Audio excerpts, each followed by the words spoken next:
በአንድ ዕለትም በቤተ ክርስቲያን ቆማ ስትጸልይ በሁለቱ ማዕዘን የተቀበሩ ሙታን ሲጮኹ ሰማቻቸው። እነርሱ ግን በሲኦል ነበሩ። ጩኸታቸውንም በሰማች ጊዜ በእንባዋ ላይ እንባን በጸሎቷም ላይ ጸሎትን ጨምራ ስለ እነርሱ ለመነች። ስለ እነርሱም ሱባዔ ያዘች። በባህሪውም ቸርና ይቅር ባይ የሆነ ልዑል እግዚአብሔርንም ጸሎቷን ሰምቶ እነዚያን ነፍሳት ማረላት። ስትጸልይ አድራ አረፍ ስትል ነብር መጥቶ የእግሯን ትቢያ ይልሳት ነበር። በስመ አብ ወወልድ ወመንፈስ ቅዱስ አሐዱ አምላክ አሜን። ሰላም፣ ፍቅር፣ ደስታ ከሁላችን ጋር ይሁንና ውድ የ27 ሚዲያ ቤተሰቦች እንደምን ቆያችሁ? ፍቅሯና አማላጅነቷ እስከ ፍጻሜያችን ይጠብቀንና እናታችን ቅድስት ጸበለ ማርያም ያደረገችው ተአምር ይህ ነው። ይህንን ታላቅ ተአምር ሰምታችሁ ዝም አትበሉ፣ ለዓለም መስክሩ። ፍቅሯና አማላጅነቷ አይለየንና ቅድስት እናታችን ጸበለ ማርያም ያደረገችው ተአምር ይህ ነው። መንፈሳዊ ተጋድሏን ለዓለም መስክሩ። ይህንን ታላቅ ተአምርና ተጋድሏን አባቶቻችን ሐዋርያት፣ ቅዱሳን ሰማዕታት፣ ቅዱሳን ነቢያት፣ ደናግልም መነኮሳትም ሳይቀሩ ብዙዎች ለእርሷ በዛን ጊዜ ታላቅ ተአምሯን በይፋ መስክረዋል። የተፈጸመው ተአምር እጅግ ልዩ ነውና እርሷም በጎኗ ተኝታ የማታውቅ በጌታችን 40 ጾም ወራት ከሰንበት በቀርም ምንም የማትቀምስ በረከቷ ይደርብንና እኛም ከክፉ ነገሮች ሁሉ የምንጾምበትን አቅሙን ብርታቱን ትሰጠን ዘንድም እንማጸናት። ሩህሩህ እናት ናትና ነብሮች የእግሯን ትቢያ ይልሱላት የነበረች ታላቅ ኢትዮጵያዊት ቅድስት ናትና ውድ የ27 ሚዲያ ቤተሰቦች ሆይ ቅድስት ጸበለ ማርያም ለእኛ ለኃጢአተኞች የተሰጠችን እናት ናትና እንማጸናት። አስደናቂውና ዋናው እናታችን በረከቷ ይደርብንና ልዩ የሆነው ተአምር ይህ ነው። ቅድስት እናታችን ጸበለ ማርያም ጌታችን በድሃ ሰው ተመስሎ ተገልጦ ቁራሽ እንጀራ ከለመናት በኋላም በጀርባዋ አዝላ የሸኘችው ታላቅና ቅድስት እናት ናት። እኛም በእናታችን ስም የተራበን እናብላ፣ ከመስጠት አንጉደል። እግዚአብሔር በድሃ ተመስሎ ይመጣልና ልብ እንበል። በሕይወታችንም ተስፋን አንቁረጥ፣ ተስፋን አንጣ። ይልቁንም ወደ እናታችን ወደ ቅድስት ወደ ሆነችው ጸበለ ማርያም እንማጸናት ከመድኃኔዓለም ምሕረትን እንድታሰጠን። ሰላም እግዚአብሔር ከሁላችን ጋር ይሁንና ውድ የ27 ሚዲያ ቤተሰቦች እንደምን ከረማችሁ? ሰላም፣ ፍቅር፣ ደስታ ከሁላችን ጋር ከሀገራችን ጋር ከእኛም ጋር ከተዋሕዶ ጋር ይሁንና የዛሬው መርሐ ግብራችንን እናታችን ቅድስት ጸበለ ማርያምን የሰራችውን ተአምር እንመለከታለን። አብራችሁን ቆዩ። ሰብስክራይብ በማድረግ ቤተሰብ ይሁኑ። 27 ሚዲያ።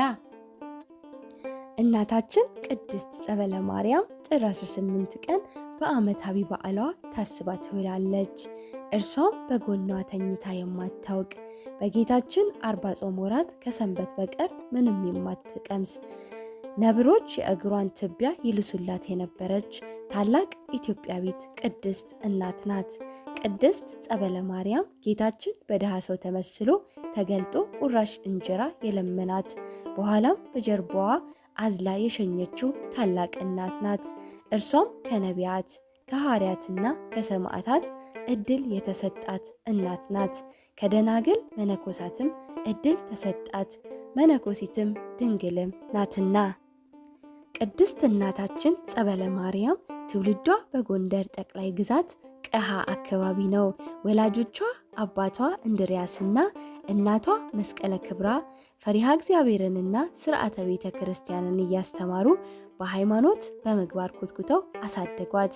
ከዕለታትም በአንደኛው ቀን ተከስተ ብርሃን የተባለ ደገኛ ባህታዊ ወደ አባቷ ቤት መጥቶ ባደረበት መንፈስ ቅዱስ ኃይል የቅድስት ጸበለ ማርያምን ጸጋ አወቀ። ለወላጆቿም ይህቺ ልጅ ወደፊት ነፍሳት የሚድኑባት የከበረች ትሆናለች ብሎ በእርሷ ላይ ትንቢት ተናገረ። እናታችን ቅድስት ጸበለ ማርያም ለአቅመ ሔዋን ስትደርስ ወላጆቿ በጋብቻ ሕግ እንድትወሰን ፈለጉ። ነገር ግን ቅድስት ጸበለ ማርያም ቅዱስ ጳውሎስ ለእግዚአብሔር አይቶኛልና ፈጣሪን በድንግልና ለማገልገል ተትያለሁ በማለት ተቃወመቻቸው። ወደ አንድ ደገኛ ባህታዊም ሄዳ በጸሎቱ ከዚህ ነገር እንዲያድናት ተማጸነችው። እርሱም ፈቃደ እግዚአብሔርን በጸሎት ከጠየቀላት በኋላ ማድረግ የሚገባትንና ወደፊት የሚገጥማትን ሁሉ ነገራት። እርሷም ለዕጣን እንዲሆን ጌጧን ሁሉ አውጥታ ሸጠችና መስዋዕቴን አሳርግልኝ ብላ ለባህታዊው ሰጠችው። እርሱም ከጸለየላት በኋላ የጸሎቱን ምላሽ ነገራት። ወላጆቿም ያለ ፈቃዷ በሕግ ቢያጋቧትም ቅድስት ጸበለ ማርያም ግን በሌሊት ማንም ሳያት ከጫጉላ ቤት ወጥታ ሄዳ በልዳው ፀሐይ በቅዱስ ጊዮርጊስ ስም ወደ ተሰራች ቤተ ክርስቲያን ሄዳ እያለቀሰች ጸሎት አደረገች። እመቤታችንም ከሚካኤል ወገብርኤል እንዲሁም ከቅዱስ ጊዮርጊስ ጋር ተገለጠችላትና እንዲጠብቋት ነገረቻቸው። ቤተሰቦቿም እንዳያዝኑባት ፈርታ ተመልሳ ወደ ባሏ ዘንድ ብትገባም ባሏ በግብር እንዳያውቃት መላእክቱ ይጠብቋት ነበር። ባሏንም ሰውነቷ እንደ እሳት ያቃጥለው ነበር። እርሱም አእምሮውን ከሳተ ከ3 ቀን በኋላ ሲነቃ የደረሰበትን ለቤተ ዘመዶቹ ባስረዳቸው ጊዜ ከገዳም የመጣች ከሆነች ለእኛ ልትሆን አይገባም አሉና አስጊጠውና ሸልመው መልሰው ወደ ቤተሰቦቿም ላኳት። አባቷም ዳግመኛ ወደ ባሏ እንድትመለስ በማስገደድ ብዙ አሰቃቂ ግርፋት ቢገርፋትም በተአምራት ምንም እንዳላገኛት ሆነች። ከዚህም በኋላ ወጥታ ወደ ምድረ በዳ ሄደች። ወደ ገዳምም ሄዳ ዋሻ ውስጥ ገብታ ስትጸልይ አድራ አረፍ ስትል ነብር መጥቶ የእግሯን ትቢያ ይልሳት ነበር። ከዚያም ወጥታ ንህበት ወደሚባል ሀገር መጥታ ቶማስ ከሚባል መነኩሴ ጋር በታላቅ ተጋድሎ ኖረች። ቆማ ስትጸልይ እንባዋ መሬቱን ያርስ ነበር። ነገር ግን ሰው እንዳያውቅባት አፈር በላዩ ትጨምርበታለች። በአንድ ዕለትም በቤተ ክርስቲያን ቆማ ስትጸልይ በሁለቱ ማዕዘን የተቀበሩ ሙታን ሲጮሁ ሰማቻቸው። እነርሱ ግን በሲኦል ነበሩ። ጩኸታቸውንም በሰማች ጊዜ በእንባዋ ላይ እንባን በጸሎቷም ላይ ጸሎትን ጨምራ ስለ እነርሱ ለመነች። ስለ እነርሱም ሱባኤ ያዘች። በባህሪውም ቸርና ይቅርባይ የሆነ ልዑል እግዚአብሔርንም ጸሎቷን ሰምቶ እነዚያን ነፍሳት ማረላት። ቅድስት እናታችን ጸበለ ማርያም በምግባርና በትሩፋት በጾም በጸሎት ጸንታ ከኖረች በኋላ የምንኩስና ቀንበርን ተሸከመች። በመናኔም ትኖር ዘንድ በብሕትውና ወደሚኖረው ታላቁ አባት ወደ አቡነ ገብረ ማርያም ዘደብረ ሐንታ ዘንድ ሄደች። እርሱም ማህሌተ ጽጌን ከአባ ጽጌ ድንግል ጋር የደረሰው ነው። አቡነ ገብረ ማርያምም ካስተማራትና በኋላም አመነኮሳት። ስሟን ጸበለ ማርያም ብሎ ሰየማት። ከዚህም በኋላ ተጋድሏን እጅግ በማብዛት ትምህርትን ገንዘብ አደረገች። እናታችን ቅድስት ጸበለ ማርያም ከእንጨት ፍሬዎች ውጪ የማትመገብ ሆነች። በተቀደሰችው የጌታችን 40 ጾም ወራት ግን ከሰንበት በቀር እርሱንም ፈጽሞ አትቀምስም። እስከ ፋሲካም ድረስ ከበዓቷ ስለማትወጣ ማንም አያያትም ነበር። ከመነኮሰችም ጊዜ ጀምሮ በጎኗ ተኝታ አታውቅም። በአመማት ጊዜም ተቀምጣ ታንቀላፋ ነበር። በውርጭ ቅዝቃዜ መከራን እየተቀበለች በባህር ውስጥም ቆማ እየጸለየች ታድራለች። በስግደቷም በቀን እስከ 8 እልፍ ትሰግድ ነበር። ከወንድሟ ቶማስም የቅዱሳት መጽሐፍትን ምስጢር ተማረች። የዮሐንስን ወንጌልና የራእዩን መጽሐፍ ዘውትር በማንበብ ትጸልያለች። የእመቤታችን በዓል በሆነ ጊዜ አርጋኖን ውዳሴን በቀን 3 ጊዜ ታነባለች። የዳዊትንም መዝሙር በፈጸመች ጊዜ የጌታችንን መከራ ግርፋት እያሰበች ራሷን 1000 ጊዜ ትገርፋለች። ዳግመኛም አገዛዛቸው መልካም ይሆን ዘንድ ስለ ጳጳሱና ስለ ንጉሱ 1000 ጊዜ፣ ስለ መነኮሳትም 1000 ጊዜ፣ ስለ ኃጥአንም 1000 ጊዜ ራሷን ትገርፋለች። ዳግመኛም ነጭ ዕጣን በእጇ ይዛ 7 ቀን እስኪሆን ድረስ እንባዋን ታፈስበታለች። ያም ነጭ ዕጣን ከእንባዋ ብዛት የተነሳ ጥቁር ይሆናል። በዓል በሚሆንበት በ7ኛው ቀን አስቀድማ አውቃ በመሠዊያዋ ያሳረገው ዘንድ ያን ዕጣን ለቄሱ ትሰጠዋለች። እግዚአብሔርም እንደ ሱራፌል የጽናን መዓዛና እንደ ኪሩቤል ዕጣን ሽታ አድርጎ ከቄሱ እጅ ሲቀበል በግልጽ ታያለች። ቅድስት እናታችን እሾህ ያለው የብረት ዣንዥር በወገቧ ትታጠቃለች። በወገቧና በጭኖቿ ያሰረችው እርጥብ የላም ቁርበት ከአጥንቶቿ ጋር ይጣበቃል። በደረቀም ጊዜ ስጋዋ እየተቆራረጠ ይወድቃል። በምድርም ውስጥ ትቀብረዋለች። 5 ጊዜም እንደዚህ እያደረገች ራሷን ጎዳች። ከዳነም መልሳ ታቆስለዋለች። በዚህም ጊዜ ጌታችን ተገለጠላትና ወዳጄ ጸበለ ማርያም ሆይ ሰላም ላንቺ ይሁን አላት። ዳግመኛም በእንዲህ ያለ የቁስል መከራ መሰቃየት ይበቃሻል ካላት በኋላ ተሰወረ። እርሷ ግን 7 ጊዜ እስኪሆናት ድረስ ይህንን አደረገች። በዚህም ጊዜ ስጋዋ እጅግ ታመመ። ስጋዋ እንደ ድንጋይ ደርቆ ቢቀር የእግዚአብሔርን ትእዛዝ እንደተላለፈች አውቃ ከዚያን ጊዜ ጀምሮ ተወች። ከዕለታትም በአንደኛው ቀን ቅድስት ጸበለ ማርያም እየጸለየች ሳለ የክብር ባለቤት ጌታችን አምላካችን ኢየሱስ ክርስቶስ በቆሰለ ችግረኛ ድሃ ሰው ተመስሎ ለቅድስት ጸበለ ማርያም ተገልጦ ወደ እርሷ በመምጣት ቁራሽ እንጀራ ለመናት። እርሷም ፈጥና ይዛ መጥታ ሰጠችው።